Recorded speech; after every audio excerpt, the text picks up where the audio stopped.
G9 టీవీకు స్వాగతం. నా పేరు దివ్య. నమస్తే సార్.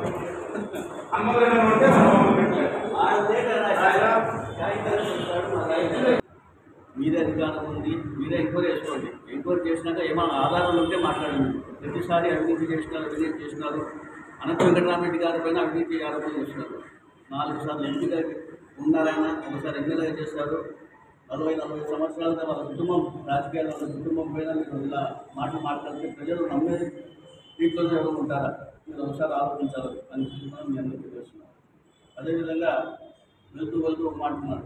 దగ్గుబాటి రాకముందు వేరే, దగ్గుబాటి వచ్చాక వేరే అని చెప్పడం అంత మంచిదే కారణం అంటే నేను కొన్ని చెప్తా. దగ్గుబాటి రాకముందు అనంత వెంకటరామరెడ్డి గారి ఆధ్వర్యంలో వారి సహకారం, జగన్మోహన్ రెడ్డి గారి సహకారంతో అనంతపురం నగరాన్ని 1045 కోట్లతో అభివృద్ధి కార్యక్రమం చేశారు. దగ్గుబాటి రాకముందు ముఖ్య రోడ్ కానివ్వండి, ఎన్టీఆర్ మార్గ్ రోడ్ కానివ్వండి వేయడం జరిగింది. దగ్గుబాటి గారు రాకముందు 6 అర్బన్ హెల్త్ సెంటర్స్ తీసుకురావడం జరిగింది. దగ్గుబాటి రాకముందు స్లమ్స్ కానివ్వండి, ఇంటర్నల్ రోడ్స్ కానివ్వండి, డ్రైనేజెస్ కానివ్వండి అనేక అభివృద్ధి కార్యక్రమాలు చేయడం జరిగింది. దగ్గుబాటి రాకముందు ప్రధాన రహదారులు అన్నీ కూడా కంప్లీట్ చేయడం జరిగింది. దగ్గుబాటి రాకముందు 300 కోట్ల రూపాయలతో ఫ్లైఓవర్ కానివ్వండి, మంగళ రోడ్ నుంచి బైపాస్ రోడ్ వరకు 4 వర్షాల లైన్ కూడా అతి తక్కువ సమయంలోనే 18 నెలలు దాన్ని పూర్తి చేసుకోవడం జరిగింది. అదేవిధంగా దగ్గుబాటి గారు వచ్చాక మా హయాంలో స్టార్ట్ అయిన వర్క్స్ ఎందుకు ఆగిపోలేదు? దీన్ని మీకు సమాధానం చెప్పాలి.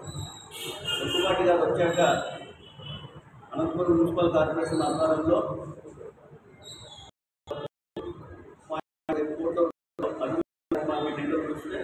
ఇప్పుడు వరకు కూడా ఏ ఒక్క వర్క్ కూడా మొదలు కాలేదు. దానికి కూడా మీకు సమాధానం చెప్పాలి. దగ్గుబాటి గారు వచ్చాక ఈ 100 రోజుల్లో అనంతపురం నగరానికి ఒక 100 రూపాయలైనా మీరు అభివృద్ధి కార్యక్రమానికి నిధులు తీసుకొచ్చారు. దీనికి కూడా మీకు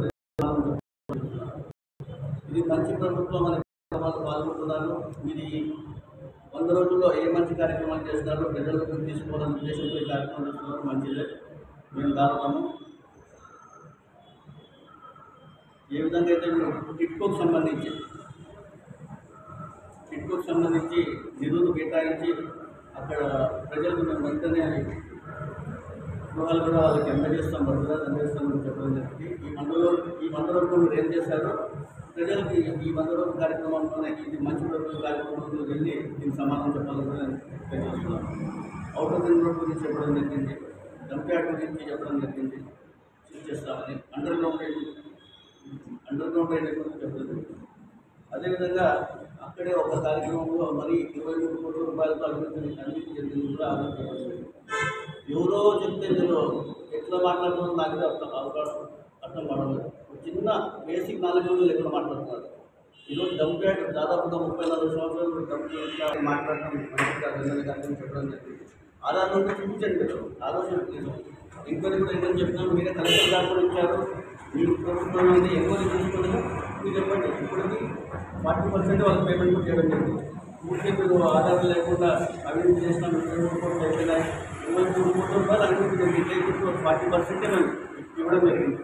బిల్స్ కూడా ఇంకా ఏమన్నా మీకు అలా అనిపిస్తే ఆపేయండి. ఎవరు తమ్ముతారో ఇప్పుడే ఆపేయండి. వాళ్ళ బిల్స్ చేయకుండా ఆపేయండి. చెప్తున్నాం కదా, ఎంక్వైరీ చేయకుండా మీరు మాట్లాడడం మీరు ఎక్కడ సంబంధించి నేను తెలియజేస్తున్నాను. మరి ముఖ్యంగా ఈ 100 డేస్ కార్యక్రమాలు కూడా ఈ మంచి ప్రభుత్వాల కార్యక్రమం కూడా ప్రజలు తీసుకెళ్తున్నాను. నేను మరోసారి కూడా చెప్తాను. మనకు చెప్పడం జరిగింది. రైతులకు ఎక్కడ అందంగా ఉన్నారు, మహిళలకి 3 సిలిండర్లు ఇంటికి డేటా ఇస్తామని చెప్పారు. అది ఎక్కడ అని కూడా ఒకసారి అడుగుతున్నాం. తల్లికి వందనం ఎక్కడ, తర్వాత మహిళలకు ఫ్రీ ఉచిత బస్ ప్రయాణం ఉన్నారు, అది ఎక్కడ, నిరుద్యోగులకి 2 లక్షల జాబ్ కల్పిస్తామన్నారు, అది ఎక్కడ, తర్వాత నిరుద్యోగులకి అది ఎక్కడ. ఏదో ఒకటి డైవర్ట్ పాలిటిక్స్ చేయడం కోసం మీరు అవినీతి చేసినారు, అక్రమాలు చేసినారు అంటున్నారు. ఏదో ఉంటే ఆధారంగా మాట్లాడండి. మేము కూడా ఎందుకు వస్తాము, ఖచ్చితంగా చెప్తాను కూడా నేను తెలుస్తున్నాను. అదేవిధంగా నిన్నటువంటి చూశాను. 3 రోజుల్లో మీరు అనుభవం టీపీఆర్ని రెడీ చేస్తారు. టీపీఆర్ లాస్ట్ కమిషనర్ భాగ్యలక్ష్మి గారు ఉన్నప్పుడు ఈ దాదాపుగా 150 పేజీల డిపిఆర్ సంవత్సరం కింద మేము రెడీ చేసినాం. ఇప్పుడు ఆయన 100 రోజులతో ఈ డిపిఆర్ రెడీ చేశామంటారు.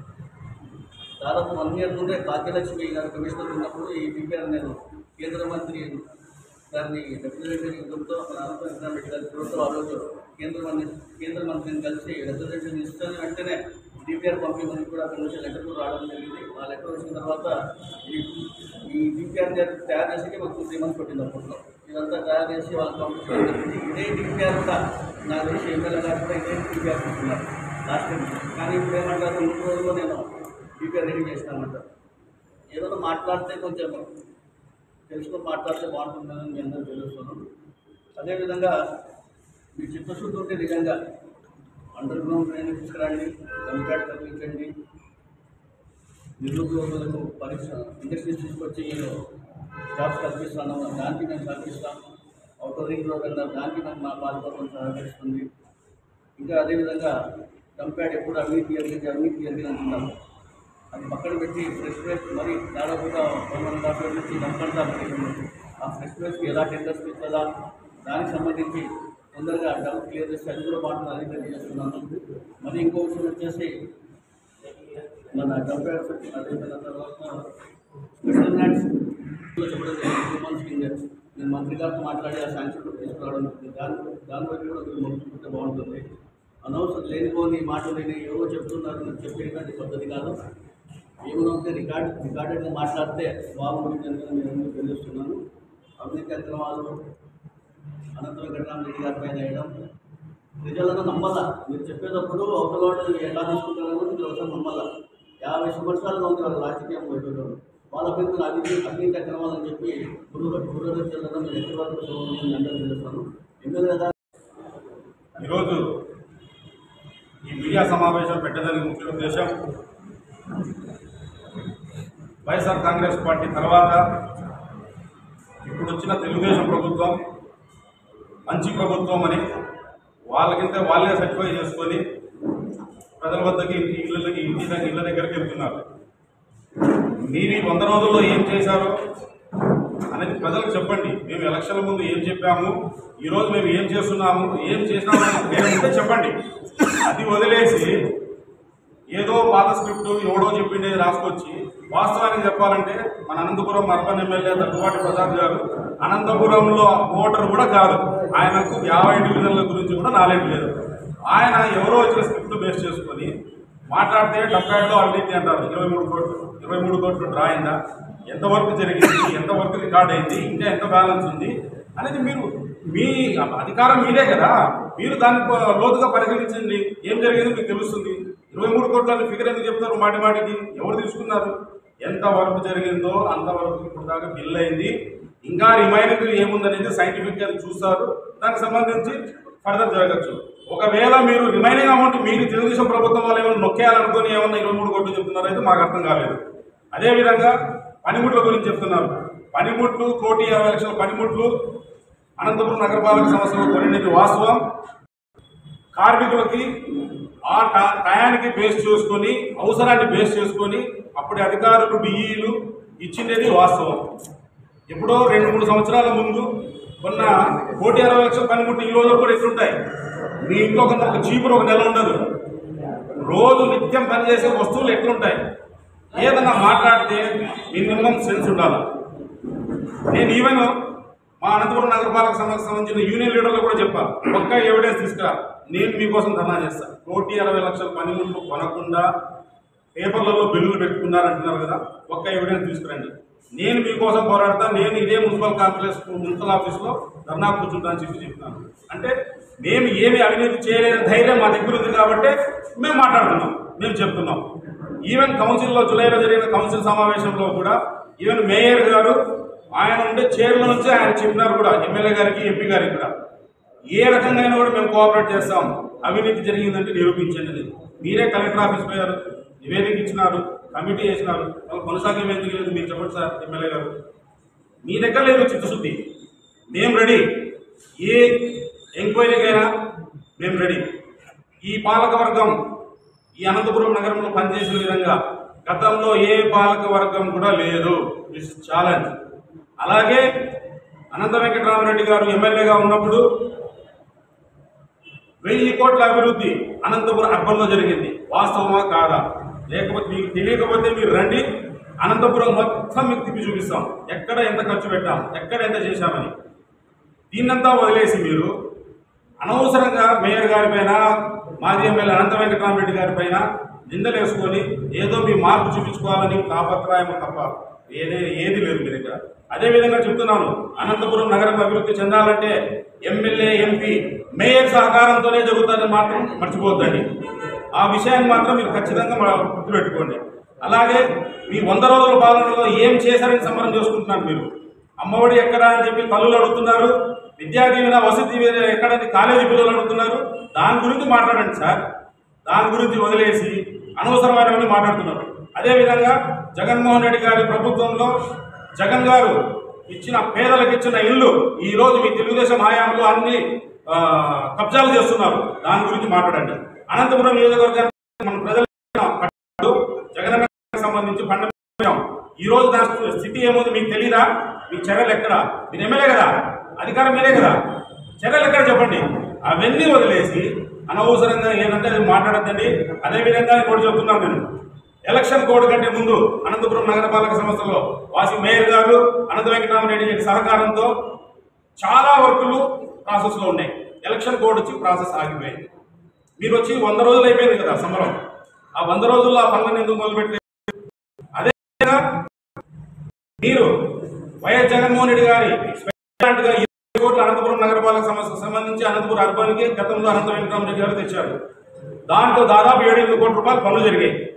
రిమైనింగ్ వర్క్లకు మీరు ఎందుకు గ్రీన్ సిగ్నల్ ఇవ్వడం లేదు? కేవలం సుత్తి లేకుండా సూటిగా చెప్పి మీ స్టైల్లో కమిషన్ల కోసం ప్రతి వర్క్ ఆగింది. కమిషన్ల కోసమే ప్రతి వర్క్ దగ్గర పెండింగ్ పడుతుంది. మా డివిజన్లో కూడా వర్క్ పెండింగ్ పెట్టినారు ఉన్నాయి. మీరు అయ్యా ఎలక్షన్ కోడ్ అయిపోయింది కదా, పనులు చేపించాలని మీరు కాంట్రాక్టర్లకు భరోసా ఇవ్వట్లేదు. మీరు కాంట్రాక్టర్లకు భరోసా ఇస్తున్నారో మీకు తెలుసు, మీ వెనక నుండి మీ అనుచరులకు తెలుసు. నేను ఒకటైతే చెప్తున్నాను, మీరు చెప్పారు దగ్గుబాటి వచ్చాక దగ్గుబాటి రాకముందు అని చెప్పి. ఎస్, నిజం చెప్పారు, మీరు నిజమే మాట్లాడినారు. దగ్గుబాటి వచ్చాక అభివృద్ధి లేదు, దగ్గుబాటి రాకముందు అనంతపురం నగరపాలక సంస్థలు, అనంతపురం అర్బన్లో అనంత వెంకటరామరెడ్డి గారి సారథ్యంలో అభివృద్ధి జరిగిందని చెప్పి నేను తెలియజేస్తున్నాను. అదేవిధంగా మీరు ఏదన్నా మాట్లాడాలా అవినీతి అని చెప్తే అది మేము ఒప్పుకునే పరిస్థితుల్లో మేము లేము. ఇంకోటి చివరిగా ఒక మాట చెప్తున్నాను, ఈ పల్లాని బైపాస్ నుండి పంగల్ రోడ్ వరకు వంకర టింకర్ అంటారు. మీరు సరిచేయండి. వంకర టింకర్ అంటారు కదా, ఆ రోజు నేషనల్ హైవే అథారిటీస్ వాళ్ళు ఏం చెప్పారో దాని ప్రకారం జరిగింది. ప్రభుత్వం మీరే, సెంట్రల్లో ప్రభుత్వం మీరే, కూటమే, ఇక్కడ మీరే, లాస్ట్ కాంట్రాక్టర్ కూడా మీ ఎమ్మెల్యేనే. సరిచేయండి. మేము ఆ స్థలం ఎవరికైనా ఇచ్చామా? ఎవరికైనా అకామిడేట్ చేసినామా? మేమేమైనా ఆక్యుపై చేశామా? అధికారం మీ చేతిలో ఉంది కదా, చేయండి. ఎవరొద్దన్నారు? ఇది దగ్గుబాటి ప్రసాద్ గారు, మీరు ఏదైనా సరే మీ వాళ్ళ గురించి మాట్లాడుకోండి. అనంతపురం అభివృద్ధి గురించి ఏ విధంగా చేస్తామని అడగండి. డెఫినెట్లీ మేము మీతో పాటు కోఆపరేట్ చేస్తాము. అనంతపురం ప్రజల కోసం, అనంతపురం అభివృద్ధి కోసం ఎల్లప్పుడూ ఈ పాలకవర్గం ఖచ్చితంగా మేము కట్టుబడి ఉంటాం. అండర్ డ్రైనేజీ 100 రోజుల్లో ఎట్లా చేస్తారని మీరు కామెంట్ చేస్తున్నారు. 5 సంవత్సరాల్లో మీరు